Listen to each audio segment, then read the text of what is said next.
Salut les crushers, j'espère que vous allez bien. Ça fait un petit moment que j'ai pas fait de vidéo et ça fait aussi un bon moment que je vois pas mal de joueurs jouer en Zoom ou ce qu'on appelle la Go Fast ou peu importe. Et je pense que c'est assez intéressant que je vous donne mon avis. Alors bien entendu c'est mon avis personnel. J'ai fait ma petite expérience, j'ai joué aussi en Go Fast mais aussi l'étape classique. Du coup, juste essayer de voir finalement qu'est-ce qui serait le plus adapté pour vous, les avantages, les inconvénients. Je vous propose tout de suite de rentrer dans le vif du sujet. Donc, c'est quoi la Zoom? En tout cas, ce qu'on peut appeler aussi la GoFast sur Winamax. C'est un format de jeu où, en fait, on va jouer des mains assez rapidement. Ou quand on voit le préflop, on passe tout de suite à une nouvelle table. Euh, Ce qui est cool, c'est que ça va assez vite. Et du coup, on va enchaîner directement sur les avantages. Ça vous permet vraiment d'envoyer un bon volume. Et qui dit envoyer un bon volume, dit jouer plus de mains pour ceux qui ont moins de temps à l'heure. Ça permet de laisser la variance puisque vous faites plus de volume. Est-ce qu'on va vraiment laisser la variance? Je n'en suis pas si sûr que ça, puisqu'on en reparlera dans les inconvénients. Mais du coup, ça vous offre un bon rig-back. Donc, si vous aimez cliquer, let's go, hein. Faites-vous plaisir. C'est parti, 4 tables de zoom et clic, clic, clic. Bon, je plaisante. Mais ça vous permet aussi de, j'ai envie de dire, répéter vos gammes. J'ai vu ça aujourd'hui sur un forum hein, où un joueur posait la question de faut-il jouer en go fast ou pas. C'est vrai que c'est sympa pour envoyer du volume, juste si vous voulez revoir vos range préflop, voilà, vous êtes au bouton, vous avez As de off, est-ce que ça s'open, est-ce que ça s'open pas? J'ai envie de vous dire, ça dépend hein, de votre table. Et bien entendu, ça, je vais en reparler aussi dans les inconvénients hein, de la table. Euh, Personnellement, j'ai envie de dire, c'est un peu les seuls avantages que je vois à la Zoom, parce que derrière, il y a quand même d'assez gros inconvénients, euh, notamment en fait la dégradation de votre BB100, qui va derrière impliquer pas mal de choses. Alors déjà, pourquoi est-ce qu'on va perdre en BB100? C'est simple. En fait, les fiches, ils sont moins fichis, puisqu'ils peuvent fold leurs mains pré-flop, plutôt que de les limper ou de les open. Vous voyez, un bon fiche, je sais pas, on va mettre une range d'open, plutôt de limp de 40%. Alors ok, de temps en temps, il n'y a pas ses mains, et encore, hein, vous en avez beaucoup qui limp raise quelques premiums, donc allez, on va être gentil, on va mettre le fiche passif.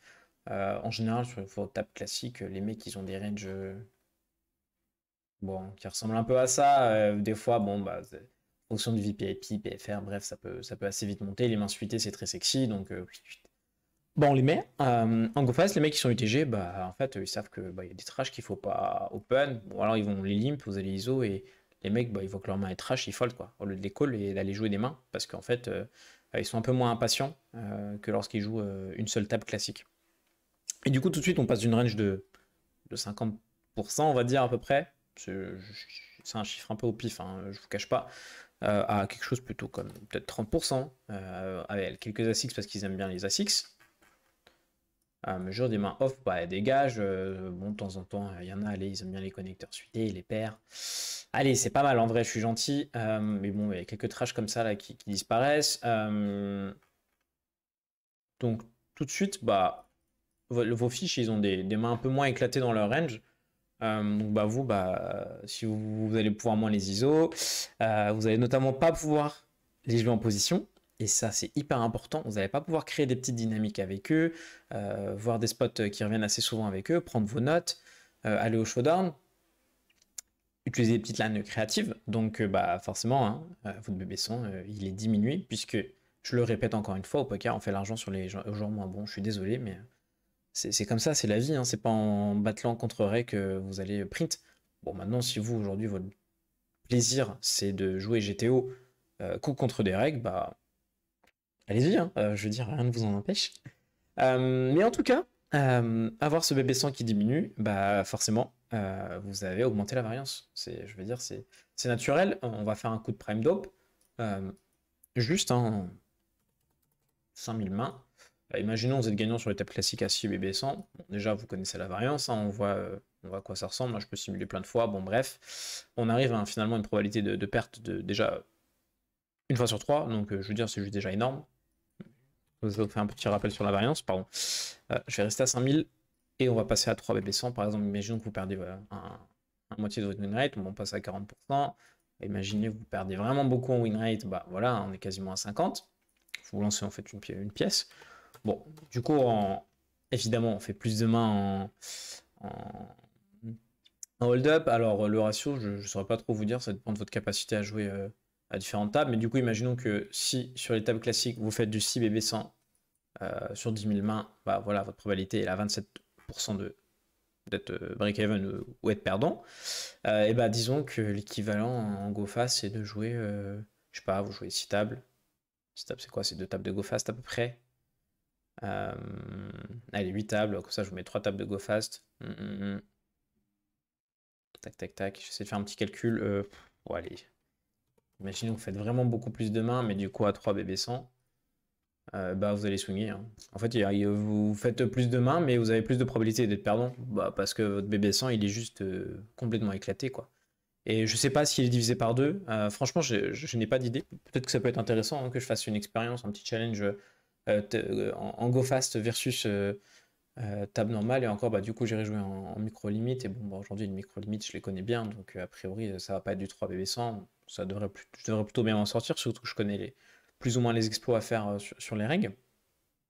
Donc, finalement, ok, vous allez faire plus de volume, mais vous allez vous défoncer votre BB 100. Et du coup, bah, ce qui peut être intéressant aussi, c'est finalement aller chercher un ourli pour savoir est-ce que ça vaut vraiment le coup d'aller cliquer et du coup d'aller chercher un bon rakeback quitte à swing ou plutôt augmenter la qualité de votre jeu. Mais du coup, bah, effectivement, si on fait 10 000 mains à 6 BB 100, vous pouvez espérer en NL10 prendre 77 euros et en tout cas rakebacker ce montant. À 25 000 mains, bon, on s'imagine bien qu'à 3 BB 100, du coup, bah, vous allez gagner un petit peu plus, beaucoup plus, puisqu'effectivement, le rakeback est plus intéressant. Maintenant, bon, ça, j'en suis un peu moins convaincu. Voilà, plus j'ai mis gold, je sais pas trop si je mets en silver, ça change grand chose. Bon, bref, peu importe. Je pense que vous voyez un petit peu où je veux en venir. Et bien entendu, un dernier argument qui va un petit peu contre la zoom, c'est le rake qui peut être assez énorme. Je pense notamment au hold-up sur une room bien connue, Winamax, où finalement vous raquez quasiment 10%, 5% bah, des standards et 5% qui sont redistribués dans les bonus, que vous n'allez pas toujours toucher, vous n'allez pas toujours gagner. Donc finalement, c'est juste du rake en plus contre lequel vous vous battez et il va falloir utiliser des ranges bien tight pour éviter d'aller jouer un max de coups post-flop, 3 bêtes des tonnes. Bon, bref, il y a les adaptations à faire en zoom, bien entendu, hein, puisque ce n'est pas la même chose que les tables classiques. Mais du coup, bah, vous allez jouer surtout contre pas mal de règles et vous n'allez jamais choisir vraiment vos spots contre fiche. Et du coup, bah, ça, je vous l'ai dit, hein, c'est la base du jeu. Du coup, moi, qu'est-ce que je vous recommande de faire si je devais conclure, ce serait d'éviter la go fast pour travailler son jeu contre fiche, hein. Déjà, vraiment, fuyez le go fast si vous voulez travailler votre jeu contre fiche. C'est pas là où ça va être le plus opti, vous n'allez pas prendre la position, vous n'allez pas souvent en voir. Les mecs vont être plus tight que la normale. Et je pense que pour certains, en tout cas pour ceux qui ont suivi mes quelques streams en GoFast, vous m'avez vu à chaque fois faire des vieux Hero Call River complètement éclatés, hein, clairement. Parce qu'à chaque fois, j'oublie que bah, les ranges sont vraiment pas pareils. Pourquoi pas derrière, par contre, passer à de la GoFast si vous voulez cliquer, si vous voulez jouer le rigback. Si vous avez un bon jeu contre reg, finalement, où votre BB son n'est pas tant que ça dégradé par rapport au top classique. Finalement, pour vous, bah, les règles, c'est des règles fiches, donc let's go, allez-y, hein, faites-vous plaisir. Et du coup, bah, allez checker finalement votre early, donc qu'est-ce que vous gagnez par heure à jouer de la GoFast contre la table classique. Voilà, c'est aussi simple que ça. Je pensais pas que j'allais parler autant. J'espère que la vidéo vous a plu. N'hésitez pas à me faire vos retours sur la GoFast. Est-ce que j'ai oublié des avantages? Est-ce que j'ai oublié des inconvénients? Forcément, ça peut pas être parfait. Et n'hésitez pas à mettre un commentaire hein, si vous avez des choses à rajouter. Écoutez, good luck aux tables les gars, et puis à un de ces quatre. Ciao!